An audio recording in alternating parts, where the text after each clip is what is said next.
స్వచ్ఛత అంటే నందిని. నందిని పాలు మరియు పెరుగు. వివ సంపృక్తౌ వాగర్థ ప్రతిపత్తయే జగతః పితరౌ వందే పార్వతీ పరమేశ్వరౌ. ఆదిత్యాయ చ సోమాయ మంగళాయ బుధాయ చ కురు శుక్ర శనిభ్యశ్చ రాహవే కేతవే నమః. శృంగేరి జగద్గురు పీఠాధిపతులకి, కంచి పీఠాధిపతులకి నమస్కారములు తెలియజేసుకుంటూ, ఇక 12 రాశులలో జన్మించినటువంటి వారికి మే 16వ తారీఖు నుంచి 31వ తారీఖు వరకు ఏ విధంగా ఉండబోతుందో తెలుసుకునే ముందు గ్రహ సంచారం తెలుసుకుందాం.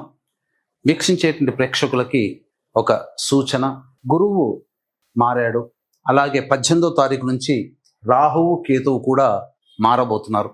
అంటే ఉన్నటువంటి నవగ్రహాలలో ప్రధానమైనటువంటి గ్రహాలు మారబోతున్నాయి. కాబట్టి ఆల్రెడీ ప్రేక్షకుల్లో వివిధ రాశుల్లో జన్మించినటువంటి వారికి చాలా మౌలికమైనటువంటి మార్పులు ఏప్రిల్ నెల నుంచే ప్రారంభమయ్యాయి. ముఖ్యంగా ఈ మే నెలలో 16 నుంచి 31వ తారీఖు వరకు ఎలా ఉండబోతుంది అనేటువంటి విషయాన్ని తెలుసుకునే ముందు గ్రహ సంచారం తెలుసుకుందాం. మేషంలో బుధుడు, అలాగే వృషభంలో రవి, మిథునంలో గురువు, కర్కాటకంలో కుజుడు, అలాగే 18వ తారీఖు నుంచి కేతువు సింహంలో, రాహువు కుంభంలో. ఇక చూసుకున్నట్లయితే వెరసి ప్రధానంగా 3 గ్రహాల కలయిక మీనరాశిలో, శుక్రుడు శని రాహు యొక్క కలయిక. ఇది ప్రధానంగా గమనించదగినటువంటి విషయం. మే 16వ తారీఖు నుంచి 31వ తారీఖు వరకు మిథున రాశిలో జన్మించినటువంటి వారికి ఏ విధంగా ఉండబోతుందో తెలుసుకునే ప్రయత్నం చేద్దాం. రాశి వారికి 14వ తారీఖు నుంచి గురుడు మిథున రాశిలోకి సంచారం చేశాడు. కావున ఏంటి, ప్రతి పని యందు కూడాను నిదానంగా పని చేసుకోవాలనేటువంటి ఆలోచన కలిగి ఉండడం. అలాగే మీరు గమనించినట్లయితే ఓవర్ వెయిట్ అవుతుండడం అనేటువంటిది మీరు గమనించగలుగుతారు. పోను పోను మీకు అది అర్థమవుతుంది, ఎందుకు వెయిట్ పెరుగుతున్నాను అనే విషయం మీకు. ఇక ముఖ్యంగా దేవతా అనుగ్రహాన్ని పొందగలిగితే ఈ మిథున రాశి వారు చాలా మార్పులు మీ జీవితంలో చూస్తారు. గొప్పదైనటువంటి పాజిటివ్ ఎనర్జీని పొందగలుగుతారు. ముఖ్యంగా శని దశమ స్థానంలోకి రావడం, అలాగే గురువు రాశిలోనే సంచరిస్తూ ఉండడం, రాహుకేతులు కూడాను మార్పు జరుగుతూ ఉండడం, ఈ కారణం చేత చాలా వైవిధ్యభరితంగా ఉంటుంది. అంటే ప్రోత్సాహకరమైనటువంటి వాతావరణంతో పాటుగా ఈ మిథున రాశిలో జన్మించినటువంటి వారికి చేస్తున్నటువంటి వృత్తి, ఉద్యోగ, వ్యాపారాల్లో పలు నిర్మాణాత్మకమైనటువంటి మార్పులు జరగబోతున్నాయి అని చెప్పవచ్చు. ఇక 2వ ఇంట కుజుని యొక్క సంచార ప్రభావము మీ యొక్క వాక్కుని అదుపులో పెట్టుకోమని చెప్పబోతుంది. కాబట్టి అన్ని విధాలుగా మీరు ఎంత తగ్గి ఉంటే అన్ని విధాలుగా మీకు ఆనందకరమైనటువంటి పరిస్థితి. ఇక 12వ ఇంట రవి, ఈ ప్రభావము వలన చేస్తున్నటువంటి వృత్తి ఉద్యోగాల్లో చాలా కీలకమైన మార్పులు జరుగుతాయి. మీరు అనుకున్నది ఒకటైతే జరిగేది ఇంకొకటిగా ఉంటుంది. ఉద్యోగ సంబంధమైన విషయాల్లో ప్రభుత్వపరమైనటువంటి లావాదేవీలు, ప్రభుత్వ రంగంలో పనిచేస్తున్నటువంటి వాళ్ళకి ప్రధానంగా కాస్త ఇబ్బందికర పరిస్థితులు అనేటువంటివి ఉంటాయి. దూర ప్రాంత బదిలీలు చేయాల్సినటువంటి పరిస్థితి గోచరమవుతుంది అని చెప్పవచ్చు.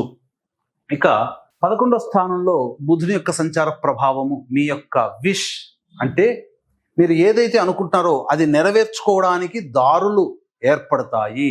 అది అందులో ఉన్నటువంటి వాటిలో ఏది మంచిది అని మీరు సెలెక్ట్ చేసుకొని తద్వారా మీరు ముందడుగు వేసినట్లయితే తప్పకుండా మీరు విజయాన్ని పొందుతారని చెప్పవచ్చు. అన్ని విధాలుగా ఈ 16 నుంచి 31వ తారీఖు వరకు రాష్ట్రాధిపతి అనుకూలంగా ఉండబోతున్నాడు. ఇక దశమ స్థానంలో శుక్రుడు శని కలయిక, ఈ ప్రభావం వలన అనవసరమైనటువంటి ధన వ్యయం ప్రభావం కనబడుతుంది. అంతేకాకుండా వస్తు అలంకరణ ప్రాప్తి మీకు గోచరమవుతుంది. మీరు ఎక్కువగా ఖర్చు పెట్టి మీరు భోగ భాగ్యాలు అనుభవించడానికి, అనగా మంచి వస్త్రములు, మంచి పాదరక్షలు, అలాగే మంచి విలువైనటువంటి ఆభరణాలు, గొప్పగా సంఘంలో గొప్పగా కనబడడం కోసం మీరు ప్రయత్నించే విధానపూర్వకంగా ఖర్చులు పెరుగుతాయని చెప్పవచ్చు. ఇక 9వ స్థానంలో రాహు యొక్క సంచారం తండ్రి గారి ఆరోగ్యం పట్ల శ్రద్ధ వహించాల్సినటువంటి పరిస్థితి. విదేశీయానము, విదేశీ విద్య చేయదలసినటువంటి విద్యార్థులకు అందరికీ కూడా అనుకూలంగా ఉండబోతుంది. మంచి విషయాల్లో ముఖ్యంగా వైద్య విద్యార్థులకి అనుకూలమైనటువంటి పరిస్థితులు గోచరమవుతున్నాయి. అలాగే ప్రధానంగా దూర ప్రాంత బదిలీలకు జరుపుకోవడానికి అనుకూలమైనటువంటి సమయముగా చెప్పవచ్చు. ఇక వివాహం కావలసినటువంటి అబ్బాయిలకి, అమ్మాయిలకి వివాహ సంబంధాలు నిశ్చయమవుతాయి. సంతానంగా ఎదురు చూసేటువంటి మహిళలకి, దంపతులకి చక్కటి శుభవార్త వింటారని చెప్పవచ్చు. ఏతావాత అన్ని రంగంలో ఉన్నటువంటి వారికి సాధారణమైనటువంటి మిశ్రమ ఫలితాలు కలుగుతాయి. ముఖ్యంగా రాహువు కేతువుల మధ్యలో అన్ని గ్రహాలు బంధింపబడడం కాలసర్పదోషంలో ఉన్నటువంటి సమయం కాబట్టి అన్ని రాశుల వాళ్ళు జాగ్రత్తలు పాటించాల్సినటువంటి పరిస్థితి.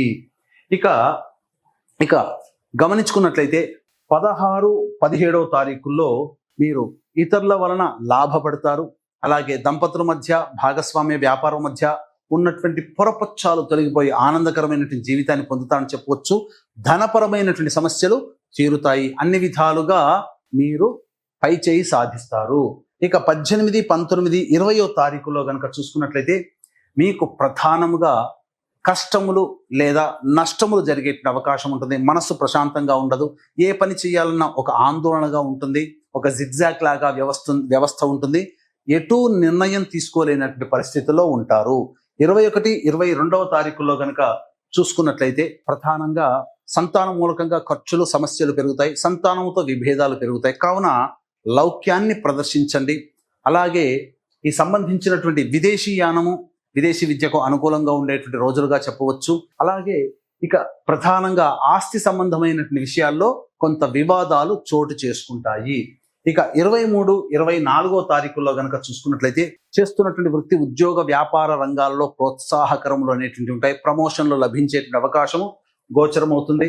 అలాగే అన్ని విధాలుగా ధనపరమైనటువంటి సమస్యల్ని పూర్తి చేసుకుంటారని చెప్పవచ్చు. ఇక వీక్షించేటువంటి ప్రేక్షకులకి గమనిక, ఈ యొక్క మే 18వ తారీఖు నుంచి జూన్ 6 వరకు, అంటే ఈ సంబంధించిన 16 నుంచి 31వ తారీఖు వరకు గ్రహాలన్నీ కూడాను రాహుకేతుల మధ్యలో ఉండి కాలసర్పదోషంలో ఉండబోతున్నాయి. కాబట్టి 12 రాశుల వారికి ఎంత గ్రహాలు అనుకూలంగా శుభాలు ఇవ్వాలనుకున్నా ఈ కాలసర్పదోషం సంచారం జరుగుతున్నటువంటి కారణం చేత సరైనటువంటి ఫలితాలు ఇవ్వలేవు. కావున దీన్ని దృష్టిలో పెట్టుకుని ఈ యొక్క సంపూర్ణ నవగ్రహ శాంతి, సర్వదోష నివారణ పూజలు, హోమాలు అనేటువంటివి ఈ నెల 22వ తారీఖు రోజున హనుమత్ జయంతి సందర్భంగా జరిపించడం జరుగుతుంది. మీ యొక్క కోరికలన్నీ నెరవేర్చడానికి, దేవతానుగ్రహ ప్రాప్తి కోసమే వివిధ రకాలైనటువంటి పూజ, హోమాది కార్యక్రమాలు జరపబడతాయి. ఈ కార్యక్రమంలో నమోదు చేసుకున్నటువంటి వాళ్ళకి, గోత్రనామాలు నమోదు చేసుకున్నటువంటి వాళ్ళకి శక్తిపాతము చేయబడినటువంటి ఈ శంకరుంగలి మాలని మీకు అందివ్వడం జరుగుతుంది. అవకాశం ఉన్న వాళ్ళు కార్యక్రమ తదనంతరం కాంటాక్ట్ చేసి మీ గోత్రనామాలు నమోదు చేసుకోవచ్చు. అలాగే ఈ వైశాఖ మాసంలో విష్ణు ప్రీతికర మాసము. ఇందున సరస్వతీ నది పుష్కరాలు వస్తున్నాయి. కాబట్టి సరస్వతీ నదీ తీర ప్రాంతంలో తండ్రి వైపు, తల్లి వైపు 3 తరాల్లో మరణించినటువంటి వాళ్ళ ఆత్మతృప్తి కోసం పిండ ప్రదాన కార్యక్రమం, తర్పణాది కార్యక్రమాలు బ్రాహ్మణుని కర్తగా పెట్టి చేయించడం జరుగుతుంది. తండ్రి వైపు 3 తరాలు, తల్లి వైపు 3 తరాలలో మరణించినటువంటి వారి ఆత్మతృప్తి కోసం బ్రాహ్మణుని కర్తగా పెట్టి పిండ ప్రదాన కార్యక్రమాలు, తర్పణాది కార్యక్రమాలు చేయించడం జరుగుతుంది. అవకాశం ఉన్న వాళ్ళు కార్యక్రమ తదనంతరం కాంటాక్ట్ చేసి మీ గోత్రనామాలు నమోదు చేసుకోవచ్చు. ఇక 25, 26వ తారీఖుల్లో ప్రధానంగా గుర్తుపెట్టుకోండి, ఇవి చాలా కీలకమైనటువంటి రోజులుగా చెప్పవచ్చు. అంటే మీ యొక్క కోరిక నెరవేర్చుకోగలిగేటువంటి రోజు. అన్ని విధాలుగా ఆనందదాయకంగా ఉంటుంది. రాని బాకీలు వసూలైతే, ధనపరమైనటువంటి సమస్యలు తీర్చుకుంటారు. అన్ని విధాలుగా యోగదాయకంగా ఉంటుంది. మిక్కిలి సంతోషంతో 25, 26 తారీఖుల్లో మీరు జీవిస్తారని చెప్పవచ్చు. ఇక 27, 28వ తారీఖుల్లో వృత్తి, ఉద్యోగ, వ్యాపార రంగంలో ఉన్నటువంటి వారికి ప్రభుత్వపరమైనటువంటి ఇబ్బందికర పరిస్థితులు ఎదురవుతాయి. ప్రభుత్వ దండనలు కానీ, ప్రభుత్వ పరముగా లావాదేవీలు నడిపేటువంటి వాళ్ళు, ప్రభుత్వ ఉద్యోగంలో పనిచేస్తున్నటువంటి వాళ్ళకి అసౌకర్యం గురి చేసేటువంటి సంఘటనలు చోటు చేసుకుంటాయి. కాబట్టి జాగ్రత్తలు పాటించండి. ఉద్యోగం సంబంధించినటువంటి వ్యవహారాల్లో ఉన్న వాళ్ళు కూడా జాగ్రత్తలు పాటించాలి. ఇక అనవసరమైనటువంటి దూర ప్రాంత ప్రయాణాలు, ఖర్చులు కూడా అధికంగా పెరుగుతాయని చెప్పవచ్చు. ఇక 29, 30వ తారీఖులో కనుక చూసుకున్నట్లయితే ప్రధానంగా రాశి వారికి గతంలో పెండింగ్లో ఉన్నటువంటి పనులన్నీ పూర్తి చేసుకుంటారు. ఆనందకరంగా ఉంటుంది. దైవ దర్శనము, పెద్దల యొక్క ఆశీర్వచనములు జరుగుతాయి. అన్ని విధాలుగా శుభ సూచకంగా చెప్పవచ్చు. ఇక 31వ తారీఖు రోజున ప్రధానంగా చూసుకుంటే ధనపరమైనటువంటి సమస్యలు తీరినప్పటికీ మీ యొక్క వాక్కుని అదుపులో పెట్టుకోలేకపోతే సమస్యలు అధికంగా ఉంటాయి.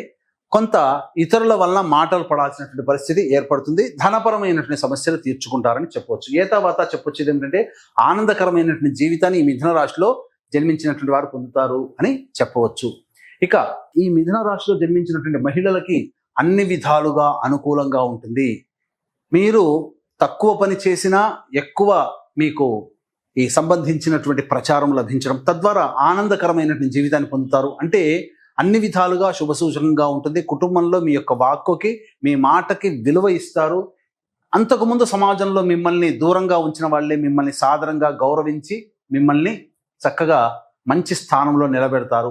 మీ మాట తిరుగుండదు. అన్ని విధాలుగా మీరు చేసేటువంటి వృత్తి ఉద్యోగ వ్యాపారాల్లో మీకు అనుకూలంగా సహాయ సహకారాలు అందరూ అందించడం ద్వారా ఆనందకరమైనటువంటి జీవితాన్ని పొందుతారని చెప్పవచ్చు. వివాహం కావాల్సినటువంటి అమ్మాయిలకి వివాహం జరుగుతుంది. సంతాన ప్రాప్తికి సంబంధించిన మహిళలకి సత్సంతాన ప్రాప్తి, సంతానపరమైనటువంటి వార్త మిమ్మల్ని ఆనందానికి గురి చేస్తుందని చెప్పవచ్చు. ఆనందకరంగా ఈ యొక్క 16 నుంచి 37వ తారీఖు వరకు మహిళలకి ఉండబోతుంది అని చెప్పడంలో ఏమాత్రం సందేహం లేదు.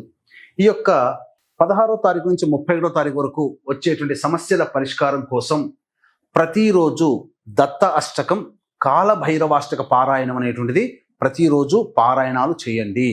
ఇప్పుడు చెప్పినటువంటి వాటికి అంటే విభిన్నంగా మీ యొక్క జాతకం ఉంది అని అంటే మీ యొక్క జాతకంలో నడుస్తున్నటువంటి గ్రహ దశాంతర దశల యొక్క ప్రభావాలు కావున దగ్గరలోని మంచి ఉపాసనా పరులైనటువంటి జ్యోతిష్యుల్ని సంప్రదించి వారి సలహాలు సూచనలు కనుక పాటించినట్లయితే మరింత మెరుగైనటువంటి జీవితాన్ని పొందుతారని తెలియచేయవచ్చు. అలాగే కాలసర్పదోషము ఉన్నటువంటి కారణం చేత 12 రాశుల వారికి, ముఖ్యంగా మిథున రాశి వారికి కూడా సమస్యలు అధికంగా ఉంటాయి. కాబట్టి ఈ సమస్యల నుంచి బయటపడడం కోసం నవగ్రహ శాంతి, సర్వదోష నివారణ పూజల హోమాలు అనేటువంటివి హనుమత్ జయంతి సందర్భంగా 22 మే తారీఖు రోజున కార్యక్రమాన్ని జరిపించి శక్తిపాతము చేసబడినటువంటి శంకరుంగలి మాలని రాగిలో చుట్టబడి మీకు అందివ్వడం జరుగుతుంది. అవకాశం ఉన్న వాళ్ళు కార్యక్రమం తదనంతరం కాంటాక్ట్ చేసి మీ గోత్రనామాలు నమోదు చేసుకోవచ్చు. అలాగే సరస్వతీ నదీ పుష్కరాల సందర్భంగా తల్లి వైపు తండ్రి వైపు మరణించినటువంటి వారి ఆత్మతృప్తి కోసం బ్రాహ్మణుని కర్తగా పెట్టి పిండ ప్రదానము మరియు తర్పణాది కార్యక్రమాలు చేయించడం జరుగుతుందని చెప్పవచ్చు. సర్వం శ్రీ ఉమామహేశ్వర పరబ్రహ్మార్పణమస్తు.